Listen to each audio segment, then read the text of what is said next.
Magandang gabi po sa ating lahat. Magandang gabi po sa mga kasama ko rito sa sanctuary at good evening din po sa mga kasama namin online. Tayo po muna ay manalangin. Thank you, Father. Thank you, Jesus. Thank you, Holy Spirit. Lord, maraming salamat po sa gabing ito. Lord, thank you po, Lord, dahil kayo po ang nagtipon-tipon sa amin dito and I pray na kayo po ang sumama sa aming gawain.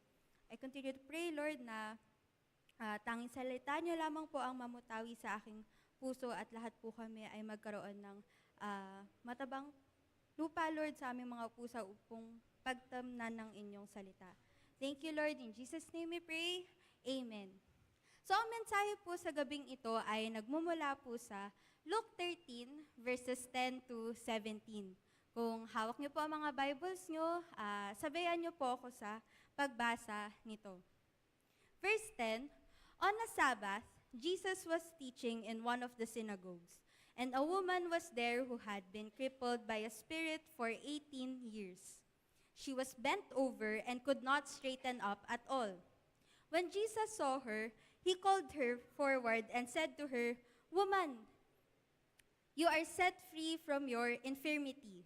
Then he put his hands on her, and immediately she straightened up and praised God. Purihin po ang pagkabasa ng salita ng Panginoon. So ito po ang tala kung saan pinagaling po ni Jesus ang isang babaeng lumpo. Sabi po doon, she is bent over and could not straighten up. Nag-research po ako kung ano po yung itsura nun. Ang worst case daw po ay ganito daw po. Ang nakikita niya lang po ay either sahig or yung sarili niya pong katawan. She was bent over and could not straighten up. Pero saan po natin nakita ang babaeng ito? Siya po ay nasa synagogue. Sinagoga po sa Tagalog. At ito po ay lugar noon kung saan pwede kang magpuri, manalangin at makinig sa mensahe ng Diyos. Hindi po alintana nung babae yung kanyang karamdaman. Nandun po siya sa dwelling place ng Panginoon. Bakit po? Dahil gano'n na lamang po ang kanyang pananampalataya. Sa Hebrews 11 verse 1, now faith is being sure of what we hope for and certain of what we do not see. Hukot po yung babae, nakabuluktot po yung buong katawan niya. Sabi daw po, hindi niya maituwid. Saig lang po ang nakikita niya. Pero ang babae pong ito, hindi po yung karamdaman niya ang kanyang nakita. Dahil sa kanyang pananampalataya, hindi ang sickness niya, beyond the physical ang kanyang nakita. Di man po siya makatingin ng diretsyo dahil sa kanyang nararamdaman, but she looked forward to seeing God. She looked forward to being in His presence. Kaya po kahit ganun yung kalagayan ng babae, nakita po natin siya sa sinagoga. Hindi niya po pinalampas ang pagkakataon. Self-check po tayo. Kamusta po yung pananampalataya natin? Lalo na po sa mga panahon na tayo ay may pinagdadaanan. Tayo po ay may sakit, may karamdaman. Ito po ba ang tanging nakikita natin? At hindi lang po sa mga nagiging sakit natin. Pero kamusta po tayo when we experience spirit of infirmities? Ito po ay kahinaan. Mga bagay na naglilimita sa atin. Lalo na po in a spiritual sense. Yung karamdaman po ba yung nagiging focus natin? Baka napapatanong po kayo, 18 years. Ganun po katagal eh. Ako nga po kapag trangkaso lang po ng isang linggo, mahirap na po siya. Kahit nga po gumaling ako after ng isang linggo, parang nahihirapan pa rin po ako. Paano po ganun yung pananampalataya ng babae? Bakit ganun na lamang po? Pero ang mas magandang tanong po is, kanino ba siya nananampalataya? Sino ang kanyang pinanampalatayaan? Sa verse 16 po, ito po ang sabi ni Jesus. Then should not this woman, a daughter of Abraham, whom Satan has kept bound for 18 long years, be set free on the Sabbath day from what bound her? Di ba po pinagaling ni Jesus ang babae? Woman, you are set free from your infirmity. At siya po ay nakatayo ng matuwid at nagpuri sa Panginoon. After po nun, kinwestiyon po si Jesus ng leader ng sinagoga doon. Sabi ba naman, ba't pa pinagaling yung babae? Sabbath day ngayon. Wala dapat nagtatrabaho. Dapat sa ibang araw na lang mo siya pinagaling. Ngunit ang sagot sa kanya ni Jesus, 18 long years na nararamdaman ng babae ang spirit of infirmity nito. Bakit pa natin ipagpapabukas? Why not now? Doon po natin makikita na nandun po yung malasakit ni Jesus. Nandun po ang kanyang care. Ayaw niya na po na mas tumagal pa ang nararamdaman nung babae. At hindi po ba tayo napapaisip? 18 long years, sabi ng Panginoon. Paano niya po nalaman na 18 years nang may sakit yung babae? Wala naman pong kumausap kay Jesus na, Jesus, yung babae na yan. Actually, 18 years na po siyang pumupunta dito sa sinagoga at ganyan po yung kalagayan niya. Wala naman pong sinabi, wala pong nagsabi kay Jesus. Pero alam ni Jesus, bakit po? Bakit ba 18 years? Parang ang daming pwedeng number, pero 18 years po ang nasa talata. At ito po ay intentional. Isa lang pong mabilis na review. Ano po ang 18 years sa Hebreo? So, ang 10 po, ano po siya? So, ang 10 po ay Yod. Ang 8 po ay Chet. Chet. Yan po. So, pag pinagsama po natin, Yod and Chet po is 18 years. Ang Yod po ay yung pictogram niya po, hand. At ito po ay presence of God. Simbolo po ng presence of God.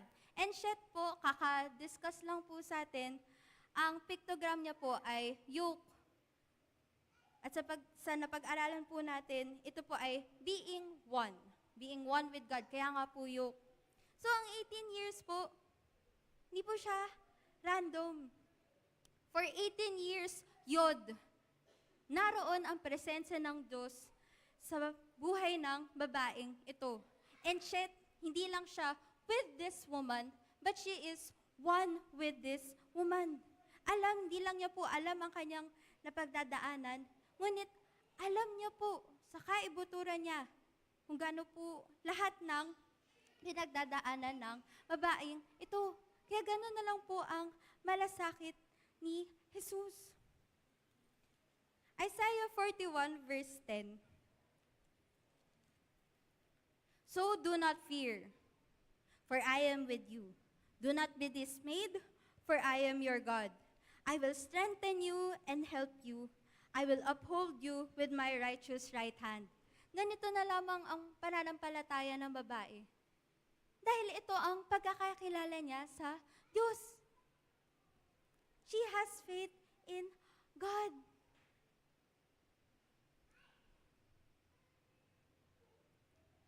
Kaya po, brothers and sisters, sa times po na meron po tayong karamdaman, ang tanong ko po sa inyo ay James 5:14 to 15. Verse 14, is any one of you sick? You should call the elders of the church to pray over him and anoint him with oil in the name of the Lord. And the prayer offered in faith will make the sick person well. The Lord will raise him up. If he has sinned, he will be forgiven.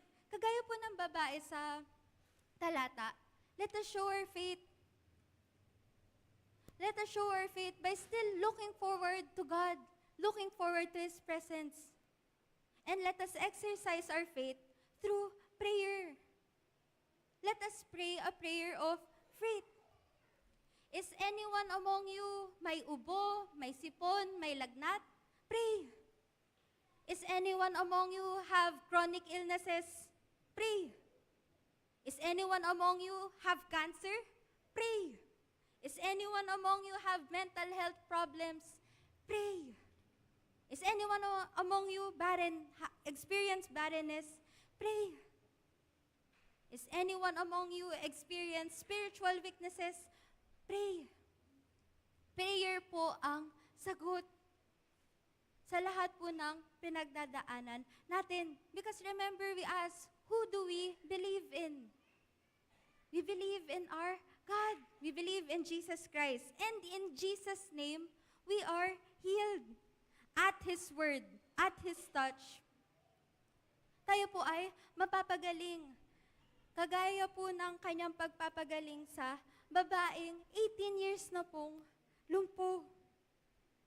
Verse 12, when Jesus saw her, He called her forward and said to her, "Woman, you are set free from your infirmity."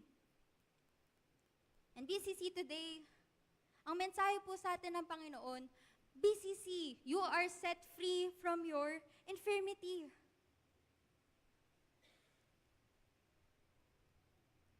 Kaya po, let us follow the example of this woman. Gayahin po natin ang kanyang faith.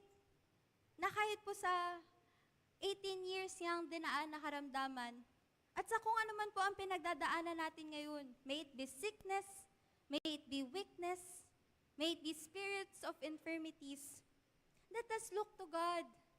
Let us look forward to experiencing His presence. Let us look forward to experiencing His grace habang dumadaan po tayo sa mga pagsubok na ganito. And let us show our faith through prayer. Let us pray a prayer of faith. Dahil pag nananalangin tayo, we pray in Jesus' name. And we know that we are set free from our infirmities. Tayo po ay manalangin.